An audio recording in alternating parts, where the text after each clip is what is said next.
And then you have the just severely racist Siamese cat playing chopsticks on the piano. We used to be such a great nation. Yeah, man, Disney went hard with the Siamese. The fucking Lady and the Tramp, the Siamese twin cats in there. We are Siamese, if you please. Jared, I am glad that you sang the song, so I didn't have to. I didn't know if I'd be able to. Hey, I only sang 1/8 of the song, so I think I'm good. Wrong lever. Freaking Kronk. Yeah. Oh man, that's such a good movie. That's a good probably one of movie. my favorites. Yes. It's definitely one of my favorites of that era of Disney. It's a Disney movie that doesn't feel so Disney. I think those are my favorite kind of Disney movies. Yeah. Like that and like Fox and the Hound. But those are also sadly like I guess Emperor News Groove less so, but like movies like Fox and the Hound and Aristocats are ones where like I want to show them to my daughter, but I think she needs to be older for it to even like care at all. Also, because they tend to have a little bit darker themes, like the bear attack at the end of Fox and the Hound is a little scary for a 2.5-year-old. I feel like. Yeah. Yeah. Hurry up! And I'm like trying to watch just it. the struggle of like I need to kill this fox, but he's my friend is kind of like a deeper issue that I don't know if a 2.5-year-old can fully digest. Man, yeah, it really transcends a lot of themes, and it has a deep messaging. And Or like Oliver and Company. I don't know if I saw that one. It's a little orange kitty cat, and he's a little orphan kitty cat. And then there's all these dogs, and they live with this homeless man that he lives on a port. Yeah. And they take in this little kitty cat. They're like his friend and whatever. And at first it's all cool because like this kitty cat's found a home. But eventually the kitty cat gets adopted by this rich little white girl, and she has this rich family. And the poor dude owes money to this big mean guy. And so he got an idea. Eventually the cat comes wandering back. He's got this idea. I'm gonna hold this cat for ransom. Oh, I'm gonna leave a ransom note. There's just a lot of like, I don't know, just dark. Yeah. Those Disney movies, they get a little dark. Man.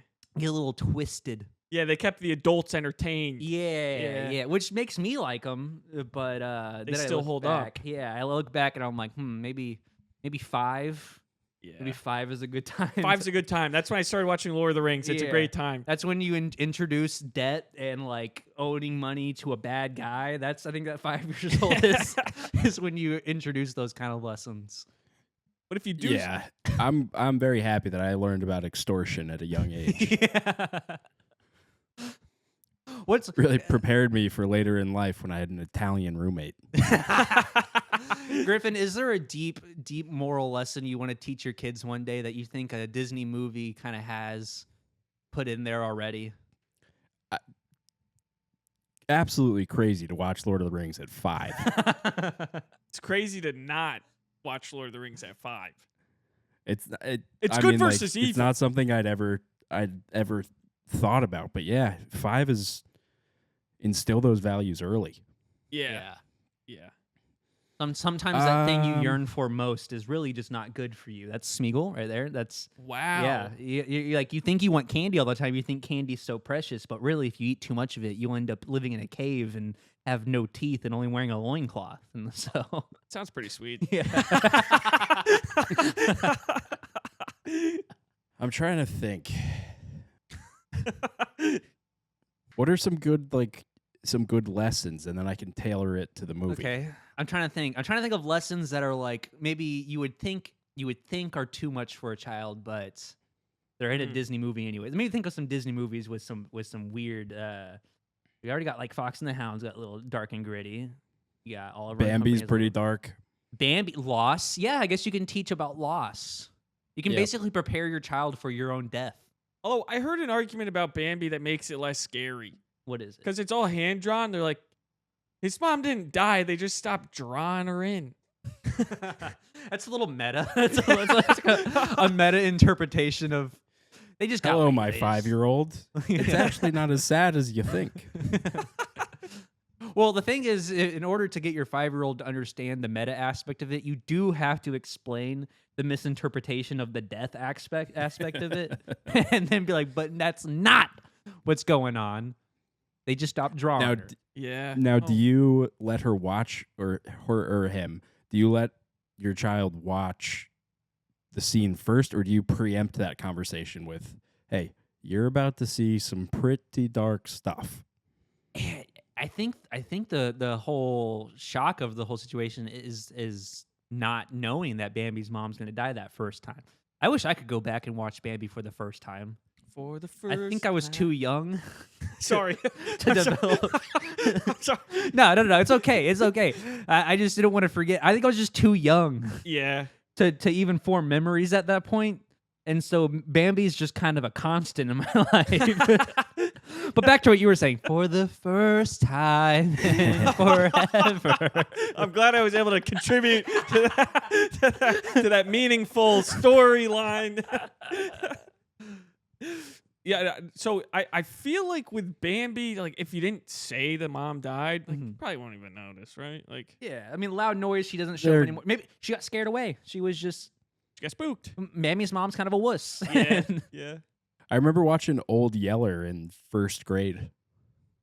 I think that was too young of a time to watch Old Yeller. Yeah, and I think that is I a had Disney movie. Just I think gotten a that, dog.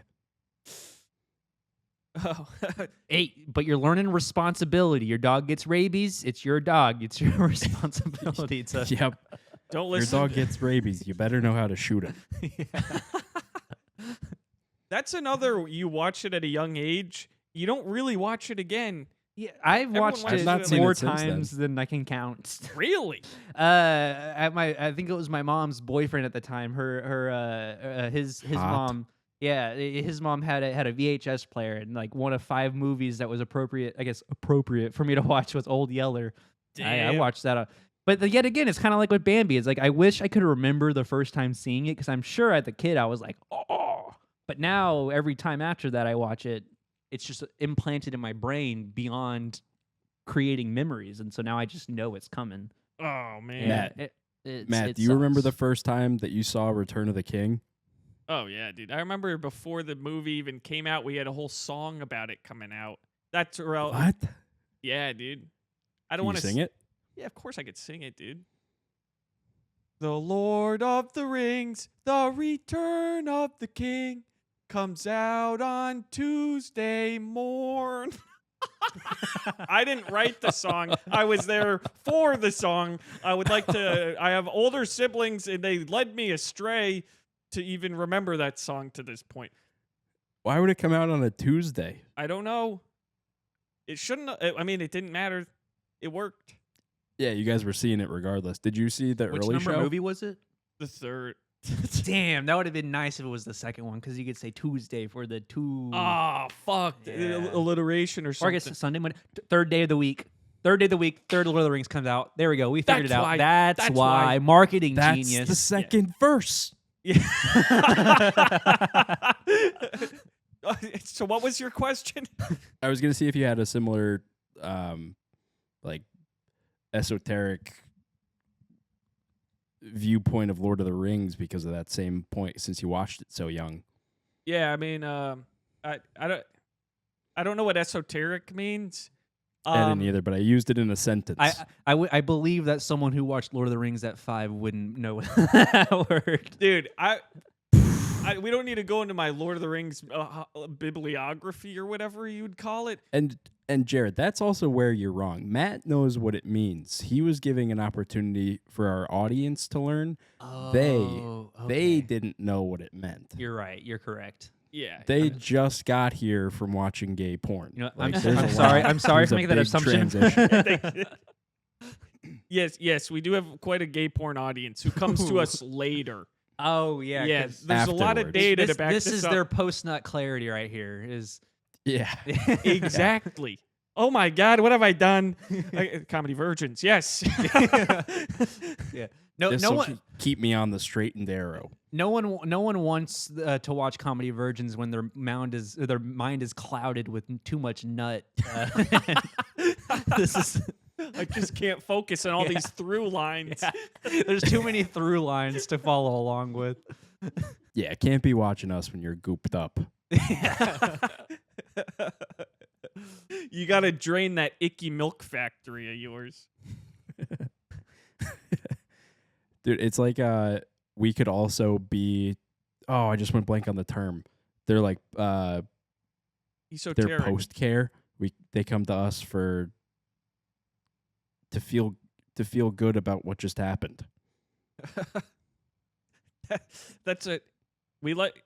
I would say there might be two different camps of audience members. Those that come to you guys to feel better about themselves after like that post nut clarity, that iconic To rid post themselves nut of their clarity, shame.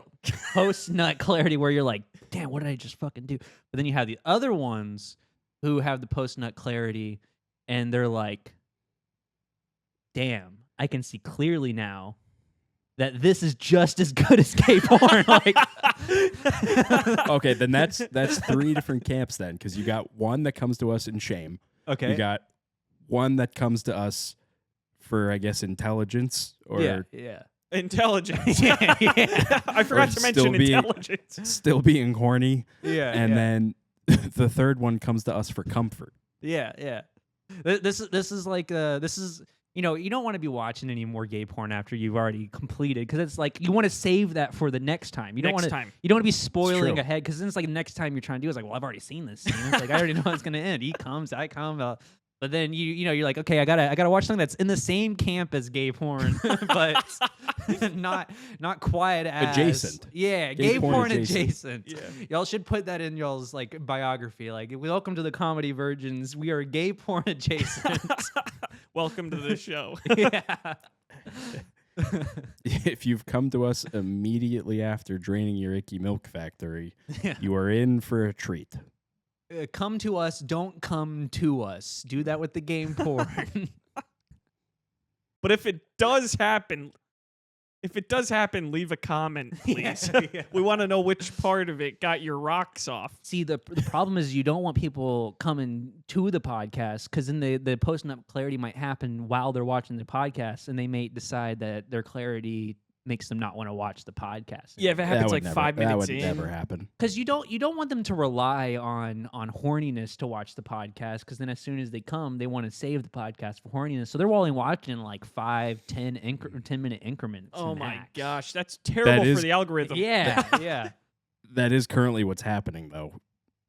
That is. Oh, that's currently what's happening? Maybe you should start out every episode just being, no, put it down. Wait. Put it down. Hey guys, welcome to the Comedy Virgins podcast. I think we just found our intro. Yes. This will make post a whole lot easier. Yes. 56 minutes, Matt. Do you ever watch that movie, Griff, The Aristocats? Yeah, for sure it did.